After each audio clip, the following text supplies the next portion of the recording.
The left-wing Disney Corporation is showing its wokeness by attacking parental rights.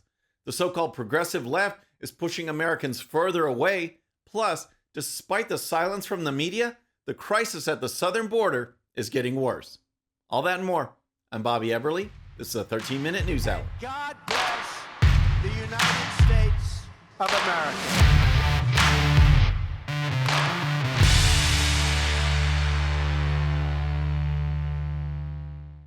Okay, friends, welcome to the show. Happy Friday. I hope you had a great week. If you're new to the show, thank you so much for tuning in.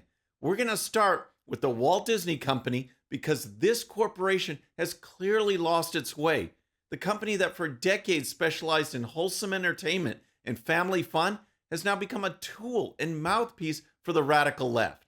The company has become obsessed with gay and transgender issues and has now planted itself firmly in opposition to parents' rights.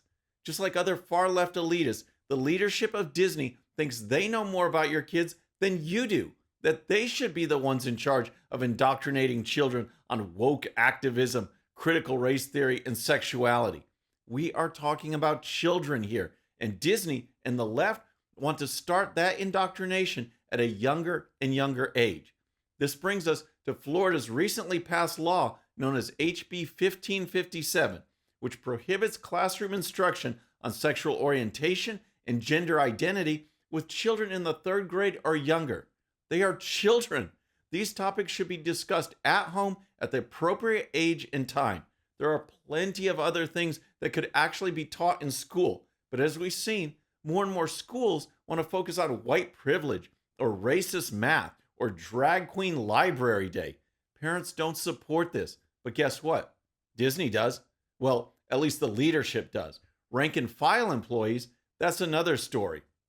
Jose Castillo is a current Disney employee who is running for Congress, and he has a different take. I'll say this first. I don't speak for the Walt Disney Company, but it's very evident that the Walt Disney Company does not speak for me or for the silent majority of Disney cast members to support this. So, as a matter of fact, we're lucky to have someone like Governor DeSantis in Tallahassee that is speaking for us, and that's what I'm hoping to do, to go speak for the silent majority of Disney cast members.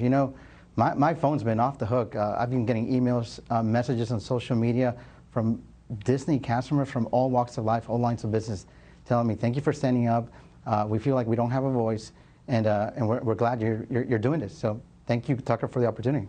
Good for him for speaking out. And it's like you could imagine, most of these folks who work for Disney just want to do their job, and yet they feel that woke radical politics is taking over.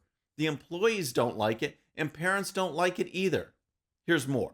I think there's a huge misconception that everyone here in Central Florida and Disney are raging liberals, and we're not. The problem is that we're a silent majority, the small minority that's very vocal.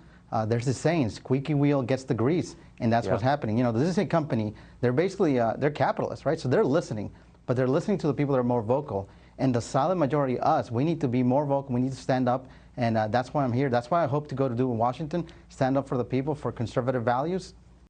That's the voice of one employee, and he clearly speaks for many others as well. Unfortunately, the left-wing leaders at Disney have a different agenda, and you may have seen from leaked videos, corporate executives are bent on pushing a woke agenda in their movies, their theme parks, and in their government lobbying. Disney has now banned the use of greeting kids with the phrase boys and girls because somehow that's not inclusive enough. Seriously. This is the new Disney in action here. Here's one of the videos designed for Disney employees, which talks about Florida's new law. When they can erase you, when they can criminalize your existence, when they can demonize who you are, the next step is to criminalize you and take your kids. And we're already seeing that in Texas. So the slippery slope between these ugly messages, emanating from legislative leaders in our state, and then amplified by our governor, whose spokesperson immediately began calling everyone who opposed this bill groomers, aka pedophiles. The so-called ugly messages coming out of Florida's legislature and Florida Governor Ron DeSantis is a new law that is supported by the majority of Americans, regardless of party. In a recent survey, even the majority of Democrats support the law. It's about giving parents control over what is appropriate for young children to be exposed to in school. That's it. plain and simple. But for Disney, it's all about going woke, and their political activism paints a clear picture of who is in charge over at Disney. All right, next let's dig a little deeper into those who make up the woke radical left. But first, if you're new to the show or haven't subscribed yet, regardless of platform, just search out my name, hit that subscribe button, make sure notifications are turned on. That way you can follow the show and help us grow. So next let's talk about the woke radical left.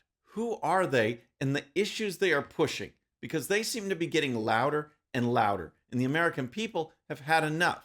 From school board meetings to product boycotts to simply tuning out from the leftist rants, normal everyday Americans are rejecting the grip that these radicals currently have on American society.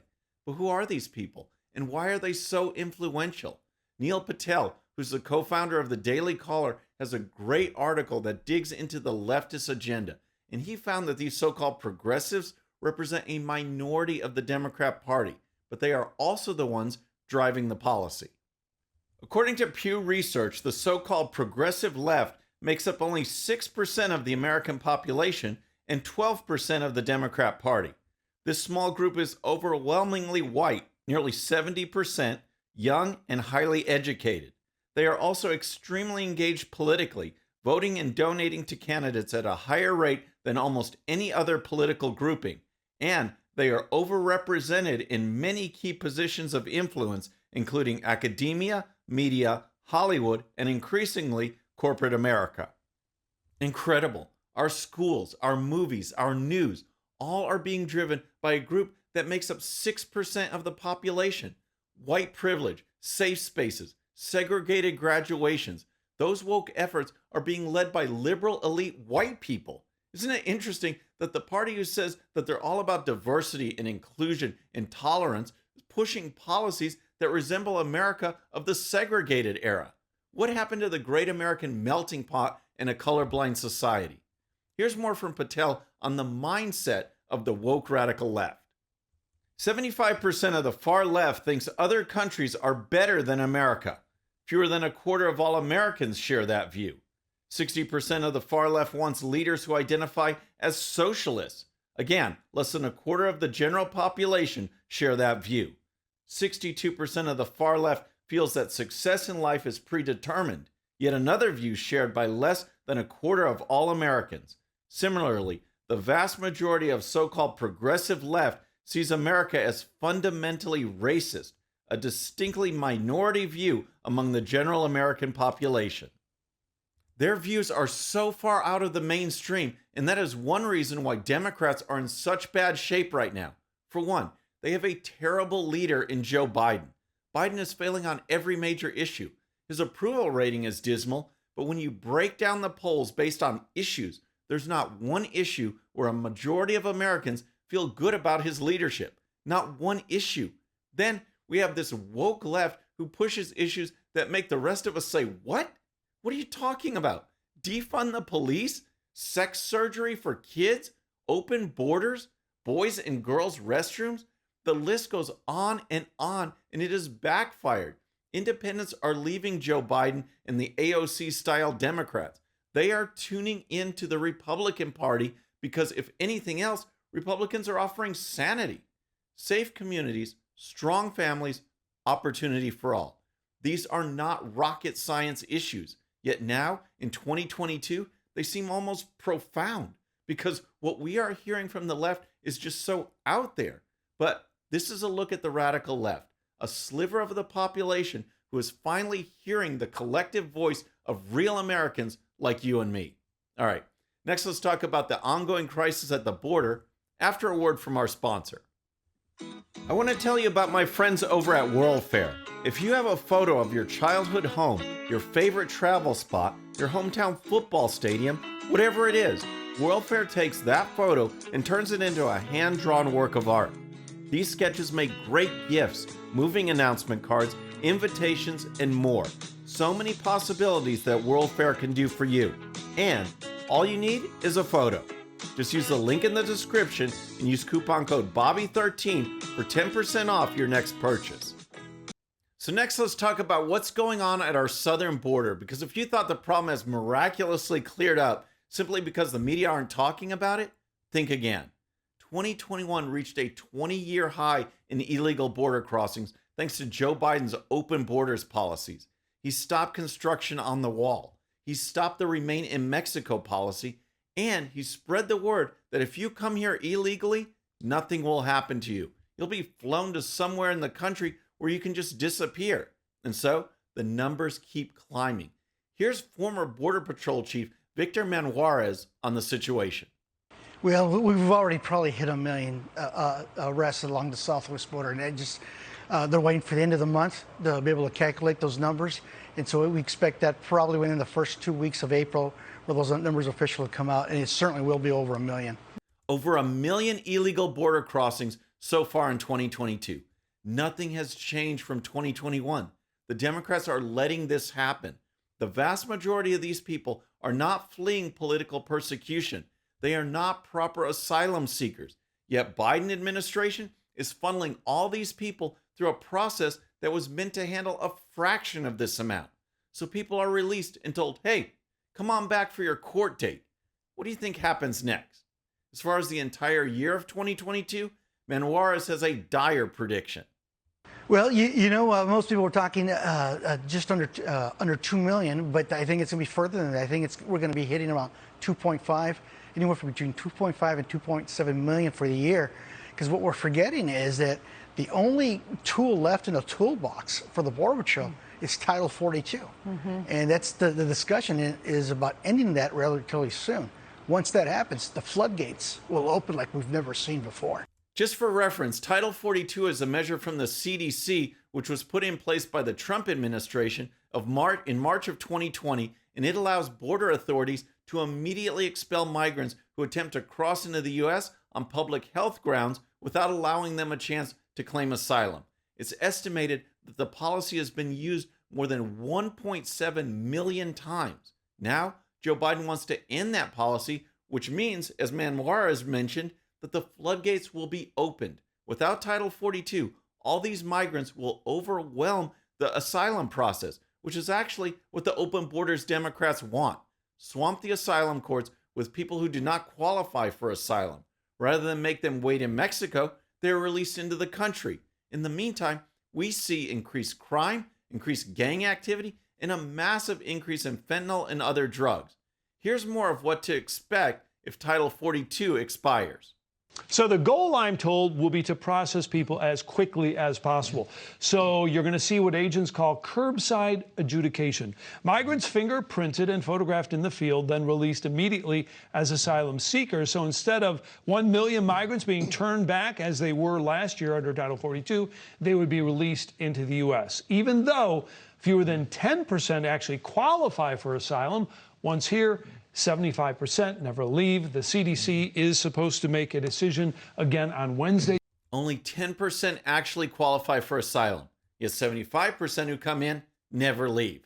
That is what we are facing, and it is a direct result of the Democrats turning away from safety and security for the American people and embracing politics instead. Okay, so we've had woke Disney, a look into the radical left, and the Democrat-led crisis at the southern border. We need to ask them, do you have a relaxed brain? I got what you call a relaxed brain. Okay, let's start our Relaxed Brain Friday with Kamala Harris, because she truly gives Joe Biden a run for his money when it comes to speaking nonsense. Check out these recent comments from Harris that I think have to deal with COVID and the economy in Jamaica, but I don't even know. We also recognize, just as it has been in the United States for Jamaica, one of the issues that has been presented as an issue that is economic in the way of its impact has been the pandemic. So to that end, we are announcing today also that we will assist Jamaica in COVID recovery by assisting in terms of the recovery efforts in Jamaica that have been essential to, I believe, what is necessary to strengthen not only the issue of public health, but also the economy. Would you like some croutons with that word salad? What is that? One of the issues that has been presented as an issue? And she said, America will assist Jamaica in COVID recovery by assisting in the recovery efforts. I don't even know what to say. But not to be outdone, we have Joe Biden, who, as I covered on Monday, gave 3 speeches last week and had to be corrected 3 times. Here's Biden talking about his plan to combat high gas prices. Under my plan, which is before the Congress now, we can take advantage of the next generation of electric vehicles that a typical driver will save about $80 a month from not having to pay gas at the pump. So, Biden recommends that all Americans go out and buy electric cars, spend tens of thousands of dollars right now so that they will save $80 per month on gas. There are just no words. And how about some headlines from the Babylon Bee? First, we have this breaking entertainment news. Corrupting our youth. Popular Disney mascot roaming park without any pants. Oh my gosh, I love that one. But then in political news, it appears we have chaos at the White House. I can't work with this man. After repeated gaffes, Biden's teleprompter resigns in disgust. That's just great. You never know what Biden is going to say, and the teleprompter has had enough. Friends, that's our show for today. I hope you enjoyed it. And don't forget, if you're new to the show or haven't subscribed yet, regardless of platform, just search out my name, hit that subscribe button, make sure notifications are turned on. That way you can follow the show and help us grow.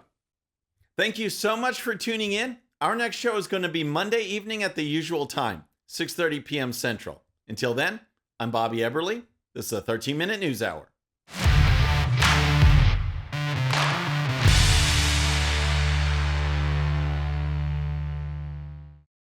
All right, friends, thanks again for tuning in. I really appreciate it. And before you go, please hit that subscribe button above. Once you do, tell your friends, share it, spread the word about the 13-minute news hour so we can keep growing. And for more great content, check out these videos right here, and I'll see you next time.